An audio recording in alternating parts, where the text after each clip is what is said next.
the study of cosmology that aims to understand the origins and the nature of the cosmos all around us is a very fascinating branch of science.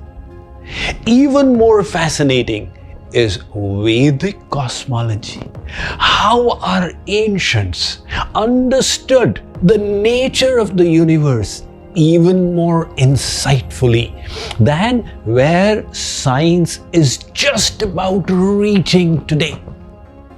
Don't forget that until a few hundred years ago, the Western world believed that the earth is flat, while in our heritage, the name for geography is Bhugol.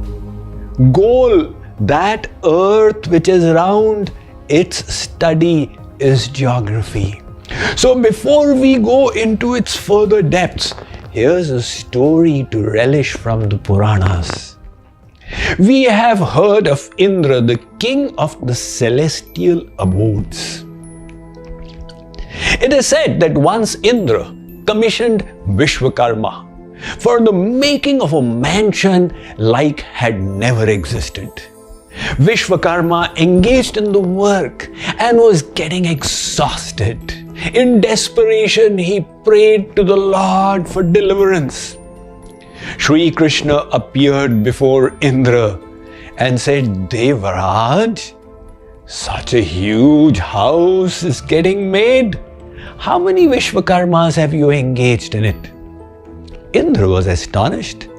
Maharaj, I thought there is only one Vishwakarma, like there is only one Indra. The Lord smiled. By virtue of his Yog Maya, he began bringing ants to Swarglok.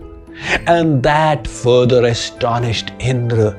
He said, Maharaj, what are these ants? Where are they coming from? Lord Krishna said, Indra, those souls who have once been Devraj like you, but now are in the ant species, I've called them over to meet you. Indra's pride was squashed. Having been the king of the celestials, I can become an ant in the future. Giving that message, the Lord disappeared and an elevated sage reached. The sage was carrying a straw mattress on his head, and he had a circle of hair on his chest with a few of them fallen off. Indra welcomed the elevated sage and said, Maharaj, what is the secret of your peculiar appearance, and why do you carry this mattress? The sage's name was Lomash Rishi, a famous sage from our Puranas. He said, Indra, I have the boon of long life, Chir Ayu. Every time one Indra's lifetime is over, one hair from the circle falls off. That explains the gaps. My disciples, they propose to build a house for me. But I tell them life is temporary, so I carry the straw mattress. On rainy days, it keeps me dry, and when I wish to sleep at night, I lay it down and lie over it. Indra thought, my God, somebody who has such a long life is saying that it is temporary, and I am busy making such a big house for myself. His ego was squashed. But let us now come to the topic of Vedic cosmology. See, the Western world, until a few hundred years ago, subscribed to the geocentric theory, according to which the earth is the center of all creation, and even the sun rotates around the earth. When Copernicus proposed the heliocentric theory, and Bruno, an Italian monk, he supported Copernicus, Bruno was burned to the stake for sacrilege. How dare you say that the earth is not the center? However, Galileo, he invented his telescope, which is today called the Galilean telescope, where instead of two convex lenses, he had one convex and one concave lens. And he proved with scientific data that Copernicus is right. The theory did get accepted, but the belief was that the planets are rotating in perfect circles around the sun. And then it took Kepler to point out that the orbits are not circular but elliptical. Further progress in science brought about the understanding that the sun is also rotating around the center of a galaxy which was named the Milky Way. And subsequently, other galaxies apart from this began getting discovered. Now look in contrast what the Vedas have been telling us for thousands of years.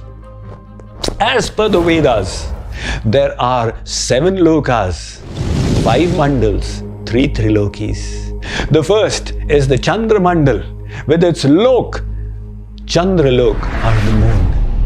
The Vedas say that this Chandra Mandal is not stationary. It is rotating around a mandal whose name is Bhumandal and whose loka is Bhulok, the earth. But the Vedas say the Bhumandal is also not stationary. It is rotating around another mandal, which is Surya Mandal, and whose loka is Swarlok, the sun. And the antariksh between the two is called Bhuva. So Bhu Bhuva Swa forms the first triloki. The Vedas go on to elaborate that this Surya Mandal is also not stationary. It is orbiting around the Parameshthi Mandal, whose lok is Janalok. And between Swa and Jana is the antariksh called Maha. It further goes on to say that the Parameshthi Mandal is in orbit around Swayambhu Mandal, whose loka is Brahmalok, the abode of Brahma. And the antariksh between the two is Tapa. So Jana Tapa Satya forms the third triloki. Thereby there are these 3 trilokis, 5 mandals and 7 lokas. It is just touched upon by the other theologies which talk about Satwa Asman and the 7th heaven. The detail you will find in the Vedic literature. The Vedas further go on to talk about the nether regions as well.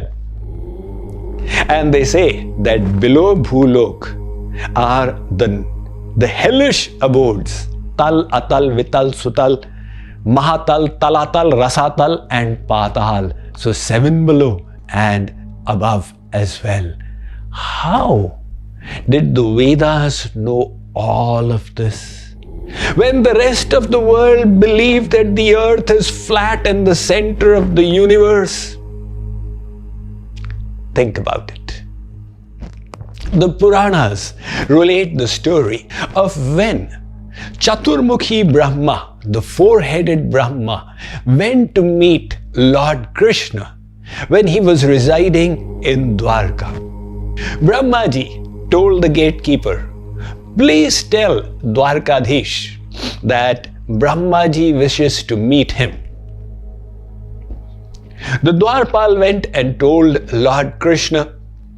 Sri Krishna said, "Ask him, which Brahma is he?" When the gatekeeper came and asked, Brahmaji was puzzled. "I thought I was the only Brahma. Is there any apart from me as well?" Nevertheless, he told the Dwarpal, "Go and tell him the father of Sanakadik Paramahans, Chaturmukhi, the 4-headed Brahma, is here." When the Dwarpal conveyed the message, Sri Krishna smiled and said, "Call him in." In Lord Krishna's presence, Brahmaji offered his respects. And the first question he asked was this: Bhagwan, what did you mean by saying which Brahma? Is there any apart from me? Lord Krishna smiled. By the power of his Yoga Maya, he called all the Brahmas from innumerable universes.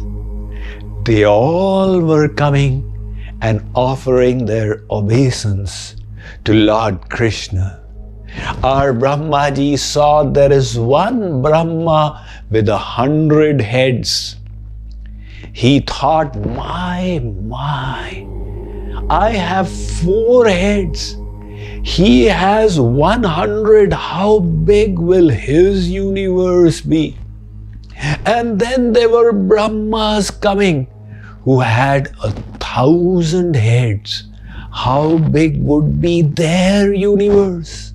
And there were also Brahmas coming who had 10,000 heads. And there were such Brahmas arriving who had 1,00,000 heads. How big would be their universe? But also Brahmas appeared on the scene who had 10,00,000 heads. And there were Brahmas who had 1 crore heads. But Brahmaji also saw there such Brahmas arriving who had 10 crore heads. And then there was also a Brahma who reached with 1 Arab, 1 billion heads. How big would be his universe? Dekhi chaturmukhi Brahma hoilo chamatkar, Krishner charanayasi karilo namaskar. Seeing that mind-boggling spectacle, our 4-headed Brahma fell at the feet of Lord Krishna in the spirit of surrender and said, Pahimam, Pahimam, my Lord, forgive me, protect me. I was unaware of your infinite glory. So as per the Vedas, and as confirmed by the modern scientific multiverse theory, there are innumerable universes. Each universe has got 3 governors, 1 Shankar, 1 Brahma, and 1 Vishnu. Science informs us, like the sun, there are 100 billion stars in this galaxy. And like this galaxy, the modern estimates say that there are 100 billion galaxies. Multiply 10 to the power 11 by 10 to the power 11, you get 10 to the power 22 are the estimated number of stars that are there in this one universe. And the Vedas inform us that like this universe, there are innumerable universes. So for this universe of the 4-headed Brahma, the Bhagavad Gita says, let's take a look. I am reading the translation of the 17th verse of the 8th chapter from my commentary, Bhagavad Gita, the Song of God. It states, 1 day of Brahma, a kalp, lasts 1,000 cycles of the 4 ages, Mahayugas, and his night also extends for the same span of time. The wise who know this understand the reality about day and night. So amazing. As per the Vedic cosmology, this present age, Kali Yuga, the age of Kali, is going to be for a duration of 4,32,000 years. Prior to this was Dwapar Yuga, which was 8,64,000 years. And before that was Satyug, which was 12 lakh and 96,000 years, and before that was Satyug, 17 lakh 28,000 years.